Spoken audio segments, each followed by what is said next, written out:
syukur kita di hadapan Tuhan. Kita menaikkan pujian kita di hadapan Tuhan karena segala kebaikan-Nya yang dinyatakan atas kita. Mari kita membawa hati kita. Kita mengakui bahwa Yesus adalah harapan kita satu-satunya. Dialah Allah yang setia, Dia Allah yang baik. Yesusku, penyelamatku.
Engkau sendiri Tuhan. Kuasa-Mu Tuhan yang bertata atas kami, membawa kami Tuhan untuk senantiasa dekat hanya kepada Engkau Bapa. Kami akan memulai ibadah kami pada pagi hari ini.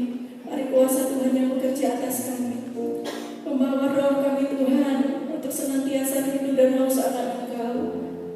Terpujilah Allah kami hidup. Seluruh hamba-Mu yang akan melayani pagi hari ini Tuhan urapi. Tuhan berkati dengan urapan yang baru daripada Tuhan. Dan seluruh kami semua boleh diberkati Tuhan melalui pujian penyembahan, melalui kebenaran firman Tuhan, melalui persekutuan kami dengan Engkau. Kami boleh diteguhkan, kami boleh, oh Tuhan, memantapkan iman kami, rohani kami Tuhan, untuk semakin menggebu-gebu untuk dekat kepada Tuhan. Terpujilah Allah kami yang hidup. Dari awal hingga akhirnya ibadah ini kami serahkan hanya di dalam nama Tuhan Yesus. Haleluya, semua katakan amin. Hari ini adalah hari yang dijadikan Tuhan. Mari kita bersukacita. Yang capek boleh duduk, yang masih semangat boleh berdiri untuk menyatakan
yang ada dalam hati kita. Saya buka ruangan kesaksian, mungkin Bapak Ibu yang mau menyaksikan kemurahan Tuhan untuk memberi kekuatan iman bagi kita semua. Saya persilahkan. Kalau masih ada persiapan, kita akan satu pujian dari utara ke selatan dalam nama Tuhan saja yang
senantiasa dekat dengan Tuhan. Kami senantiasa Tuhan mencari dan mencari wajah Tuhan. Terpujilah nama-Mu Bapa, terpujilah Allahku. Terima kasih buat kehadiran Tuhan pada pagi hari ini Bapa. Terpujilah nama-Mu. Sebentar kami akan mendengar dan menerima firman Tuhan, merupakan fondasi yang sangat kuat bagi kami. Kami tidak bisa hidup tanpa firman-Mu Bapa. Mari Tuhan, olehnya itu pakai hamba-Mu, rapi hamba-Mu yang akan menyampaikan isi hati Tuhan buat kami semua yang ada Tuhan. Biar firman-Mu menjadi berkat surgawi. Oh haleluya, sehingga lewat firman-Mu Tuhan kami boleh hidup menurut kehendak-Mu Tuhan, melakukan apa yang Tuhan mau dalam hidup kami. Terima kasih Bapa, terima kasih Allahku. Inilah doa permohonan kami Bapa, yang kami alaskan hanya di dalam nama Tuhan Yesus Kristus. Haleluya, amin.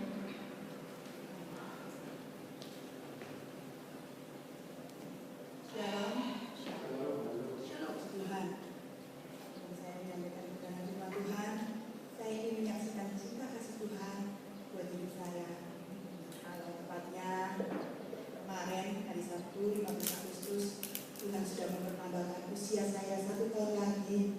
Semua karena kasih pemurahan Tuhan. Saya boleh ada sampai hari ini. Semua karena Tuhan buat hidup saya. Dan ini adalah ulang tahun saya yang pertama di Brebes. Karena tahun kemarin Tuhan masih beri kesempatan saya merayakan ulang tahun di Mojokerto. Dan mengucap syukur Tuhan. Karena saya Tuhan, karena Tuhan mempercayakan saya di sini. Dan saya bisa melayani Tuhan dan saya boleh memberikan yang terbaik untuk Tuhan. Sebagai ucapan syukur saya kepada Tuhan, saya diberi kesempatan untuk menyampaikan kebenaran firman Tuhan pada pagi hari ini.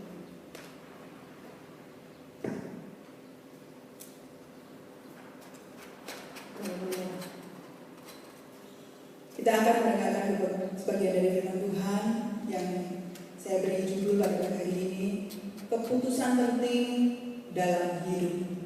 Keputusan penting dalam hidup. Kita akan baca firman Tuhan.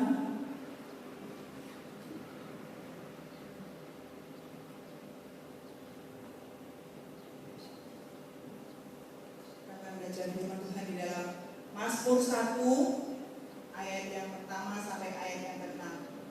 Mazmur 1 ayat yang pertama sampai ayat yang ke-6. Jika kita sudah mendapatkannya, kita mau baca bersama-sama. Biarlah yang mendengar dan membaca sama-sama diberkati Tuhan. Kita mau membaca firman Tuhan bersama-sama. Mazmur 1 ayat yang pertama sampai ayat yang ke-6.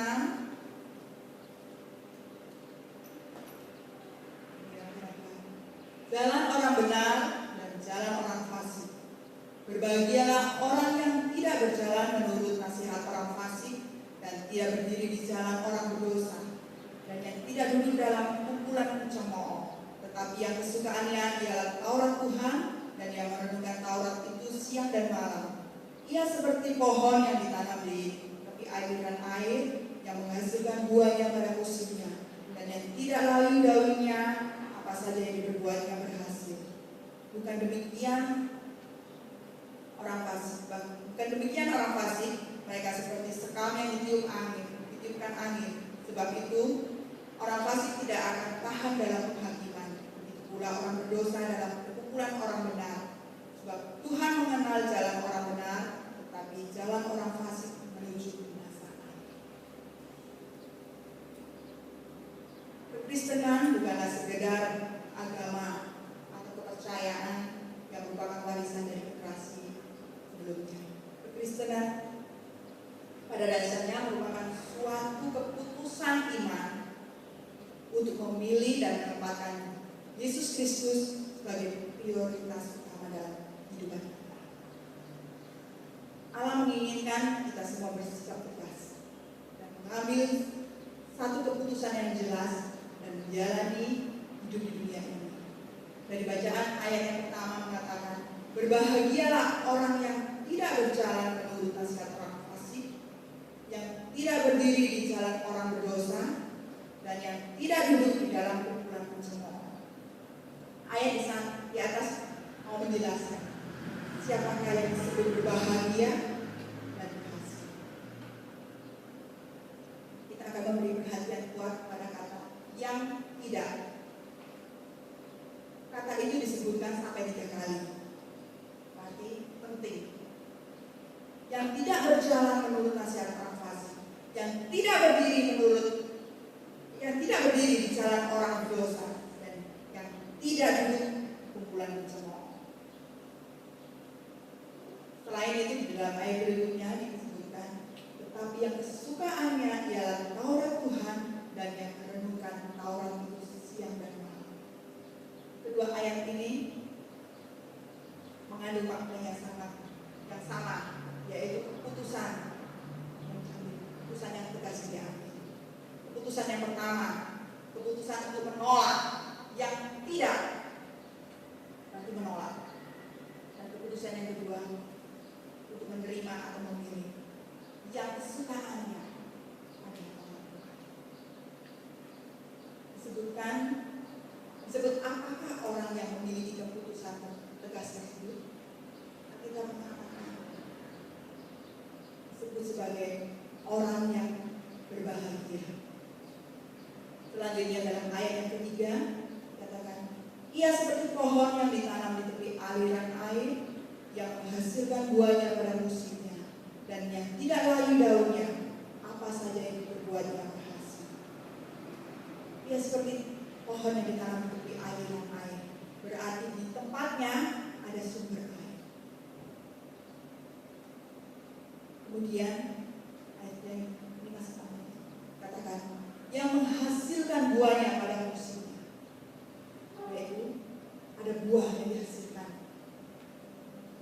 buah-buah pertobatan, buah-buah pelayanan, buah-buah roh, dan yang tidak layu daunnya, berarti tetap hijau. Dalam Mazmur 52 ayat 10 dikatakan, tetapi aku ini seperti pohon zaitun yang menghijau di dalam rumah Allah. Aku percaya akan kasih setia Allah untuk seterusnya dan selamanya. Ayat ini dalam sampai di sini saja, masih ada kalimatnya.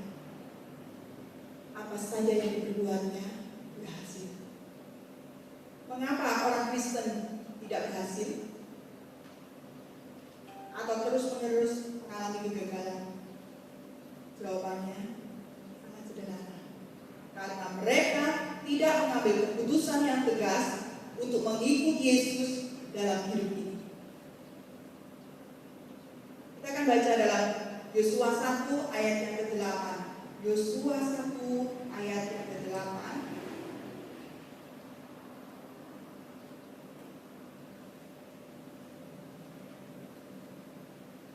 Janganlah engkau memperkatakan kitab Taurat ini, tapi renungkanlah itu siang dan malam, supaya engkau bertindak hati-hati sesuai dengan segala yang tertulis di dalamnya.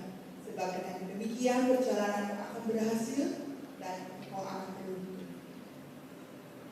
Sikap tidak tegas menuntut satu konsekuensi logis jangka panjang untuk hidup seseorang.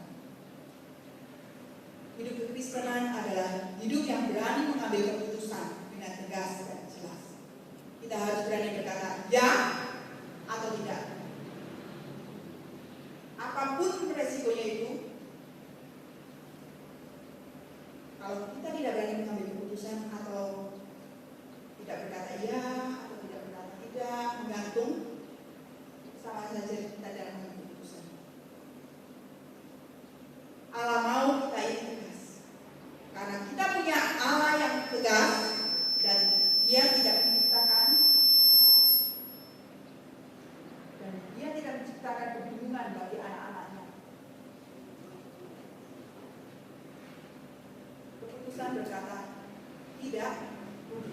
terangan, berkata tidak untuk segala sesuatu yang menyakitkan hati Allah, akan membawa kita pada tingkatan yang lebih tinggi lagi untuk mengenal Allah secara pribadi. Seberapa besar kita berani membayar harga ini untuk menolak dosa, untuk memilih hidup sesuai dengan firman Tuhan. Semakin besar peluang kita untuk dipakai Allah menjadi berkat kemuliaan. Dalam Kisah Rasul 5 ayat yang ke-29, Kisah Rasul 5 ayat yang ke-29,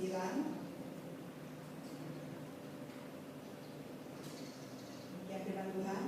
Tetapi Petrus dan rasul-rasul itu menjawab, katanya, kita harus lebih taat kepada Allah daripada kepada manusia. Keputusan untuk lebih taat kepada Allah diambil oleh Petrus daripada kepada manusia.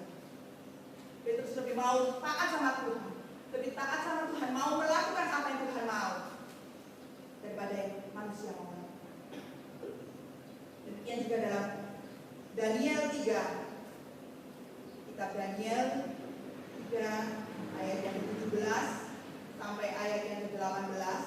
Daniel 3 ayat yang ke-17 sampai ayat yang ke-18. Demikian firman Tuhan. Jika Allah yang kami puja sanggup melepaskan kami, maka Ia akan melepaskan kami dari perapian yang menyala-nyala itu dan dari dalam tangan-Mu yang tajam.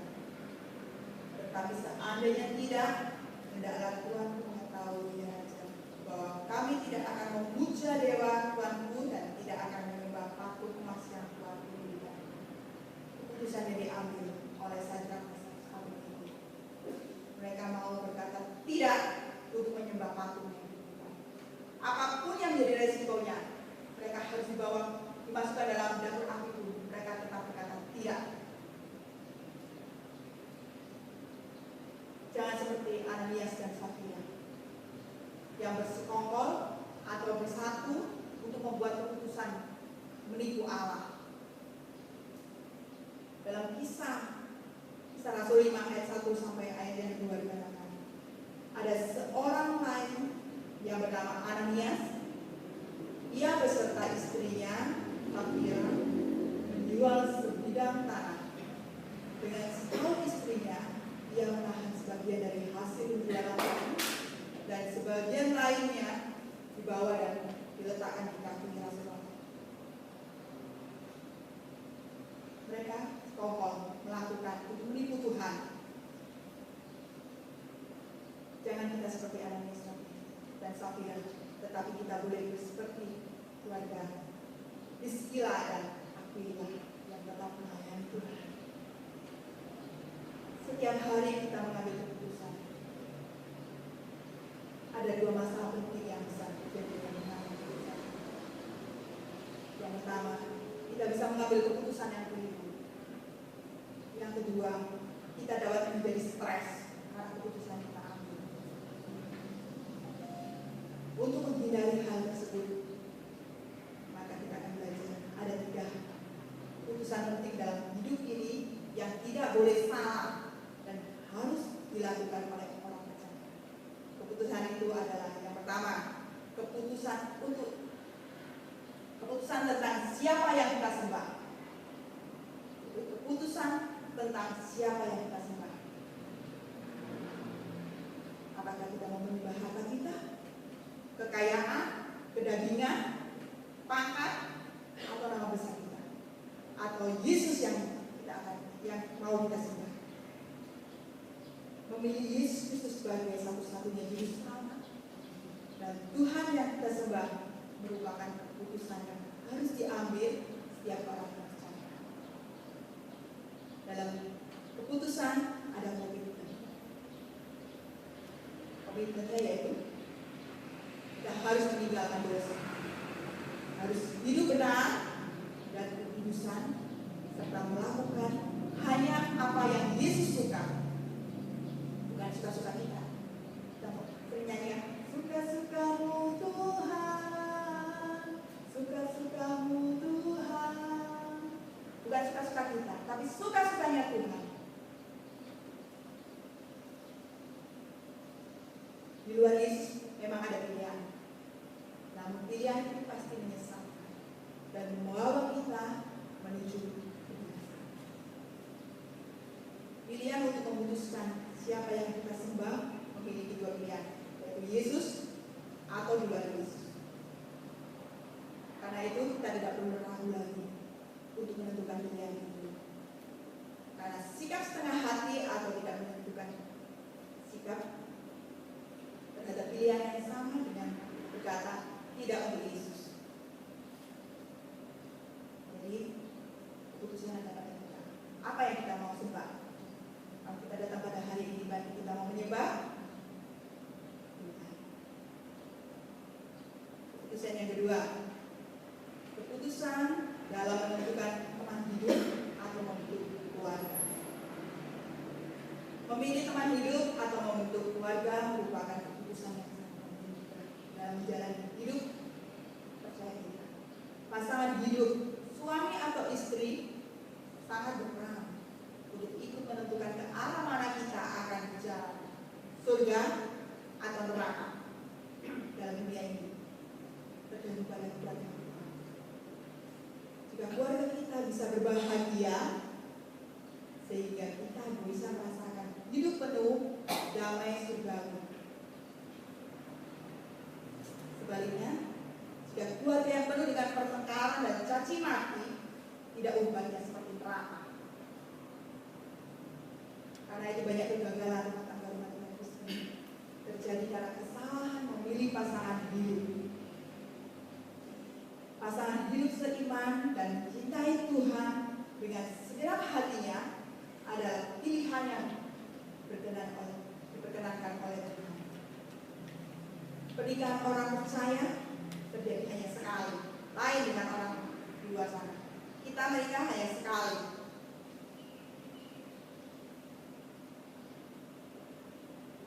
Karena itu, pasangan hidup merupakan pokok doa yang sangat penting bagi setiap orang, terutama yang masih belum menikah ya. Kalau yang sudah menikah tidak usah mikir berdoa untuk pasangan hidup lagi, karena sudah ada pasangan hidupnya. Agar mereka dapat memasuki kehidupan keluarga yang kudus. Masa pacaran adalah masa yang sangat menentukan dalam perjalanan hidup kita sebagai orang percaya. Teman hidup yang kita pilih akan menentukan ke arah mana kita akan melangkah. Karena itu, kita perlu bertanya pada Tuhan. Sebelum menentukan pilihan, kita bertanya pada Tuhan.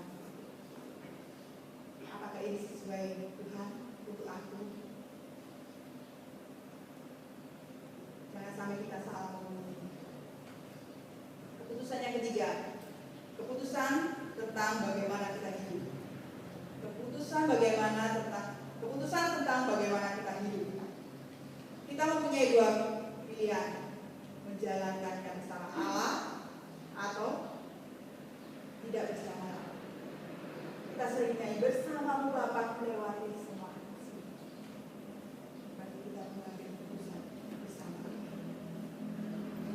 Jalan hidup bersama Allah merupakan sikap iman yang pasti dari setiap orang percaya hidup dalam pimpinan Tuhan dan menyalurkan daging serta segala keinginannya dalam menjalani keputusan iman itu. Kita tidak boleh berkompromi, tetapi harus percaya dan tetap tunduk pada Allah saja. Keputusan yang diambil itu hanya akan menentukan hidup kita, bagaimana kita akan jalan hidup ini. Karena itu, dalam mengambil keputusan ada kriteria. Kriteria yang pertama yaitu menyenangkan hati Tuhan. Keputusan yang kita ambil bukanlah untuk memuaskan keinginan daging kita. Keputusan yang berkenan adalah keputusan yang bisa menyenangkan hati Tuhan. Jika kita menyenangkan hati Tuhan, maka kita akan melihat bahwa keputusan-keputusan kita akan membawa kita pada jalan yang luar biasa. Yang kedua, memiliki nilai kekal. Selain menyenangkan Allah,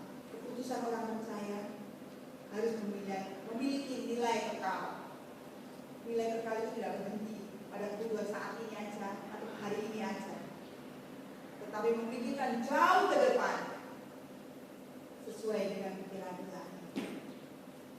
Nilai kekal adalah nilai ketaatan pada firman Allah yang dalam keputusan tersebut. Dan ketika kita memutuskan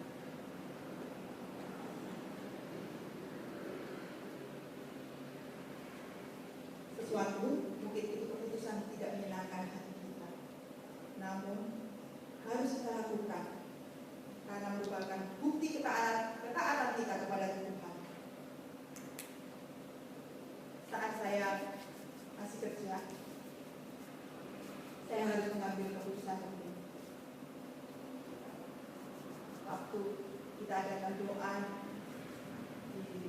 di gereja, waktu itu Tuhan katakan, Tuhan mau memakai kamu. Waktu itu saya masih kerja. Tuhan mau memakai kamu, berikan hidupmu untuk Tuhan. Saya masih belum ambil keputusan. Saya tetap masih kerja, saya tetap biasa. Tapi kalimat itu terus berkata-kata dalam hati saya, Tuhan mau memakai kamu, tinggalkan kerjanya. Keputusan sangat penting harus saya ambil. Akhirnya saya ambil keputusan, saya harus keluar dari kerjaan. Walaupun itu berat, secara daging berat. Bagaimana kita tiap bulan kita terima gaji, kita bisa belanja, kita bisa beli yang kita perlukan dari gaji kita. Tetapi saat kita harus mengambil keputusan untuk meninggalkan itu dan menyerahkan diri untuk Tuhan, kita tidak bekerja. Sebelum saya masuk sekolah kita dulu, saya masih bantu pelayanan, saya tanpa gaji, saya melayani Tuhan. Saya juga tidak bekerja lagi, walaupun bos telepon panggil lagi, kamu balik kerja lagi, karena tidak ada yang bisa menangani akunting ini, bagian keuangan ini, bagian penjualan. Kamu balik lagi ya, kami terima kamu.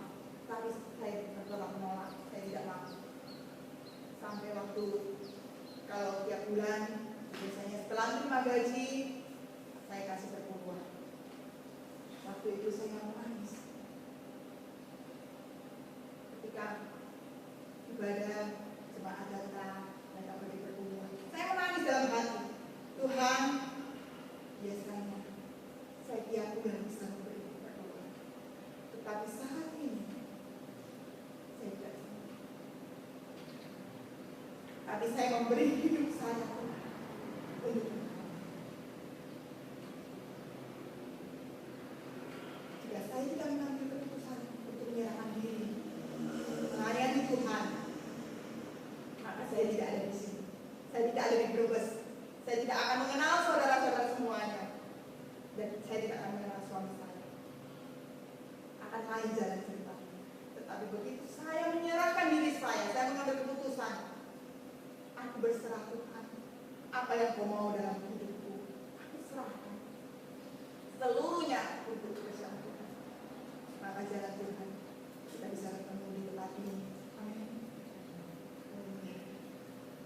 Ada contoh dalam Alkitab yang mengambil keputusan yang salah, yaitu Esau. Esau mengambil keputusan tanpa pertimbangan nilai kebenaran. Dia bersedia melepaskan hak kesulungan dan menukar hanya dengan makanan yang tampaknya mengenyangkan, tapi hanya saat saja.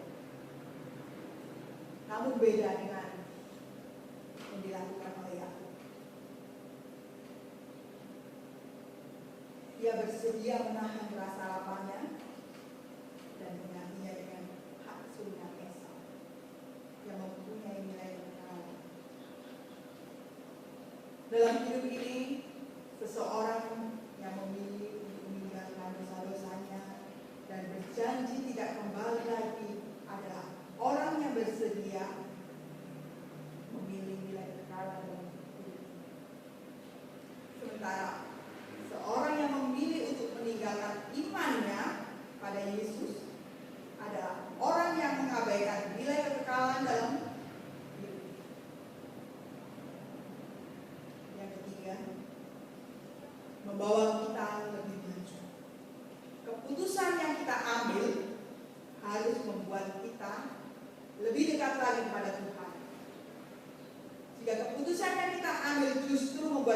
jauh daripada Tuhan, itu bukan keinginan Allah. Jika ketiga hal itu, jadi keputusan yang kita ambil menyenangkan hati Tuhan, memiliki nilai kekal, serta membawa kita lebih maju pada Tuhan, maka keputusan itu adalah keputusan yang menyenangkan kepada Allah. Ketika mengambil suatu keputusan, orang percaya juga harus mempunyai dasar yang benar. Bukan asal-asal ambil keputusan, ada dasarnya. Dasar yang pertama, iman. Keputusan berdasarkan iman berarti keputusan yang kita ambil adalah keputusan yang ditanyakan Tuhan. Bukan kita langsung putuskan ini, tapi kita bertanya pada Tuhan. Tuhan, apakah saya harus melakukan? Apa yang harus saya lakukan?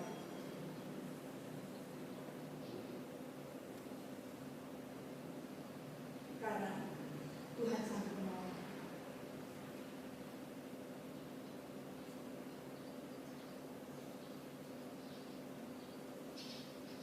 Keputusan iman berarti tidak hanya mengambil keputusan sendiri, namun menundukkan diri dalam kuasa Tuhan. Mungkin keputusan yang Tuhan berikan pada kita itu berat atau tidak menyenangkan, tapi kita mau tunduk, mau belajar tunduk, makan. Yang kedua, jadi dasar yang kedua yaitu kerendahan hati. Kerendahan hati merupakan hal penting dari keputusan. Melalui kerendahan hati, seorang yang hendak mengambil keputusan bisa berkata, Tuhan, aku tidak sanggup melakukan apapun. Biarlah apa saja yang Kau inginkan terjadi dalam hidupku, karena hal itu merupakan yang terbaik. Kita Tuhan saja yang menentukan. Kita mempunyai kerendahan hati. Dasar yang ketiga yaitu doa dan tuntunan firman Tuhan. Mengambil keputusan yang bersandar pada doa dan firman Tuhan merupakan keputusan yang tidak masalah. Setiap keputusan yang kita ambil harus selalu menghubungkan dengan firman Allah.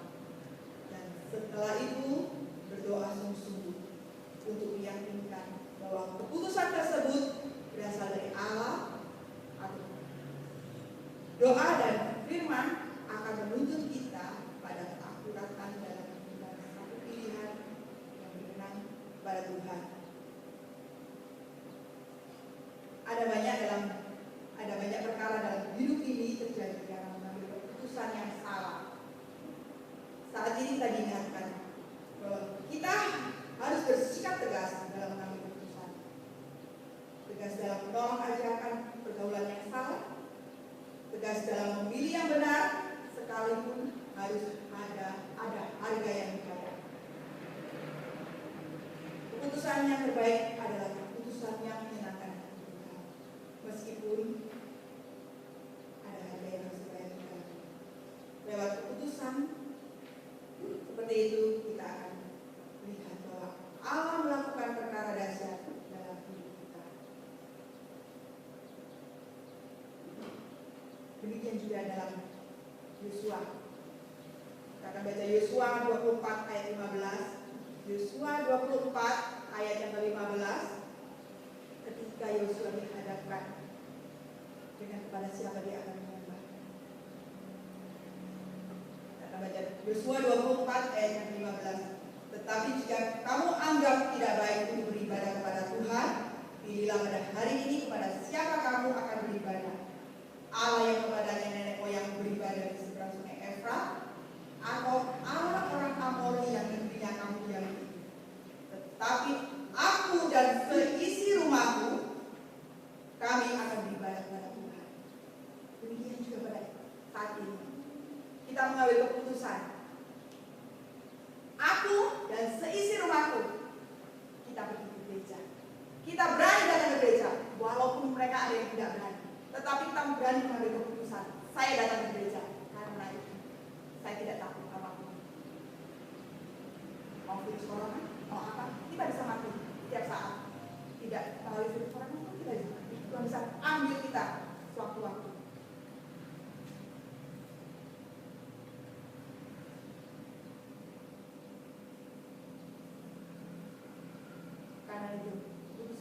ambil. Saat ini, biarlah itu keputusannya menjadi kekuatan bagi kita. Kita mau tetap setia pada Tuhan. Saya akan mengakhiri dengan Tuhan dengan satu kisah. Ada satu kisah nyata tentang sebuah desa terpencil ini. Di desa tersebut, seorang pria beserta istri dan 2 anaknya mengambil keputusan untuk bertobat dan menerima Yesus Kristus sebagai Tuhan dan Juru Selamat. Berita tentang pertobatan mereka menimbulkan kemarahan besar di tengah-tengah warga desa, sehingga massa mulai berkumpul menyerang rumah mereka, lalu mengarah mereka ke arah laut. Kepala desa menatap mereka, lalu berkata kepada pria tersebut, karena dia adalah kepala keluarganya. Kepala desa berkata, jika engkau dan keluargamu tidak menyangkal Kristus saat ini juga, maka kalian semua akan mati. Tetapi pria itu tidak tahu. Pria itu tidak tahu harus menjawab apa atau berbuat apa. Hanya satu yang terlintas kepalanya, yaitu syair lagu yang ia ciptakan sendiri pada saat ia pertama kali menyerahkan hidupnya pada Tuhan. Lalu pria itu mulai menyanyi, mengikut Yesus keputusanku, mengikut Yesus keputusanku, mengikut Yesus keputusanku, ku tak ikat. Maka saat itu juga dengan cara yang sangat mengerikan, kedua anaknya dibunuh. Pria itu diberi kesempatan sekali lagi. Kali ini nyawa istrinya yang jadi taruhan. Tetapi ia malah terus bernyanyi, tetap ku ikut walau sendiri, tetap ku ikut walau sendiri, tetap ku ikut walau sendiri, ku tak ikat. Setelah kematian istrinya yang tragis, pria itu diberi satu kesempatan lagi yang terakhir, kali ini untuk menyelamatkan nyawanya. Tetapi ia masih saja bernyanyi, salib di muka, dunia di belakang, salib di muka, dunia di belakang, salib di muka, dunia di belakang, ku tak ikat. Meskipun pria tersebut dan keluarganya menjadi martir pada hari itu, sesuatu yang ajaib terjadi. Sebuah benih tumbuh di lubuk hati kepala desa tersebut. Sebuah benih yang mulai tumbuh seiring berjalannya waktu, yang pada akhirnya membuat kepala desa itu mengumpulkan semua warga untuk bertemu di tempat mereka mengeksekusi satu keluarga itu.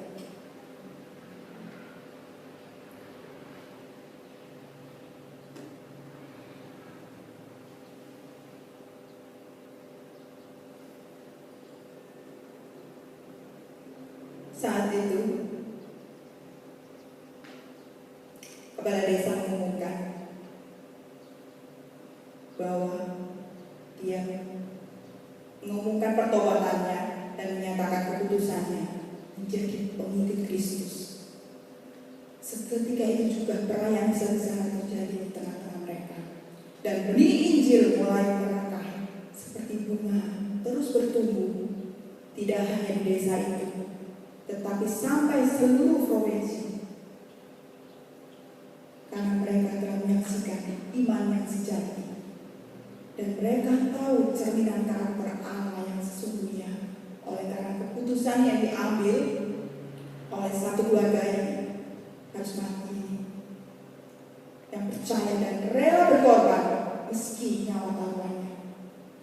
Bagaimana dengan kita? Apakah kita mau tetap mengikut Yesus, mengiring Yesus, apapun yang terjadi dalam hidup kita? Itu keputusan ada dalam hidup kalian, hidup Bapak Ibu semuanya. Bagaimana kalian, Ibu, Bapak Ibu semua mau mengambil keputusan? Mau tetap mengiring Yesus atau tinggalkan Tuhan? Tuhan, demikian firman Tuhan yang dapat saya sampaikan. Biarlah boleh menjadi kekuatan buat kita semua. Kita boleh mengambil satu keputusan penting dalam hidup kita.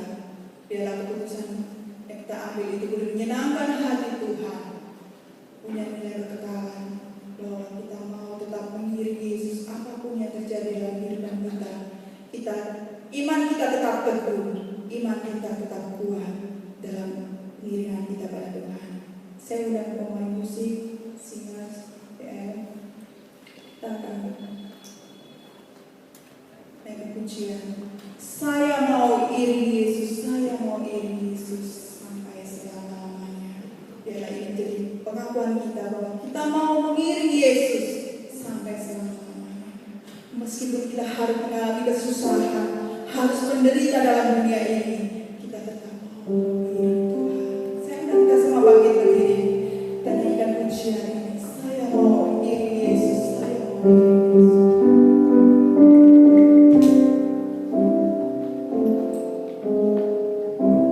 Saya mau iring Yesus.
bersyukur kepada Tuhan di pagi ini kami sekelompok yang kecil Tuhan, kami boleh menyembah memuji